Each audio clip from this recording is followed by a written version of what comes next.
ಇಡೀ ವರ್ಷದಲ್ಲಿ 177.25 TMC. ಇದು ಸುಪ್ರೀಂ ಕೋರ್ಟ್ನವ್ರು ಹೇಳಿರೋದು, ಟ್ರಿಬ್ಯುನಲ್ನವರು ಹೇಳಿರೋದು.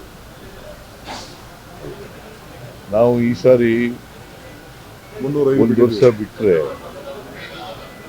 23-24 ಬಿಟ್ಟರೆ ಕಳೆದ ವರ್ಷನೂ ಜಾಸ್ತಿ ಕೊಟ್ಟಿದ್ದೀವಿ, 305 TMC.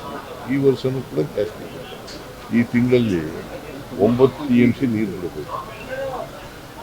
ಆದರೆ ನಾವು ಸುಮಾರು 20 TMC ಅಷ್ಟು ನೀರು ಬಿಟ್ಟಿದ್ದೀವಿ. 21-22 TMC. 9 ಬಿಡಬೇಕಾಗಿತ್ತು, ಈ ಸಲ 21 ಆಗಿದೆ. ಈ ತಿಂಗಳು 21-22 TMC ನೀರು. ಈಗ ಇವತ್ತು ಸೇರಿಸ್ಕೊಂಡು 22 TMC ನೀರು ಬಿಟ್ಟಿದ್ದೀವಿ. 9 TMC ಜೂನ್ನಲ್ಲಿ ಬಿಡಬೇಕು. ಪ್ರತಿ ತಿಂಗಳು ವಯಸ್ಸು ಅಂತ ಟೆಸ್ಟ್ ಮಾಡಿದ್ದಾರೆ. ಬಟ್ ಏನಾಗುತ್ತೆ,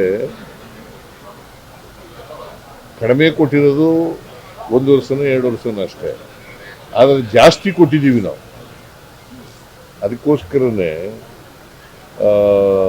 ತಮಿಳ್ನಾಡಿಗೆ ಜಾಸ್ತಿ ನೀರು ಹೋಗ್ತದೆ. ಈಗ ನಾವು 177.5 177.25 TMC ನೀರು ಕೊಡೋಕ್ಕೆ ನಮ್ಮದೇನು ತಕರಾರು.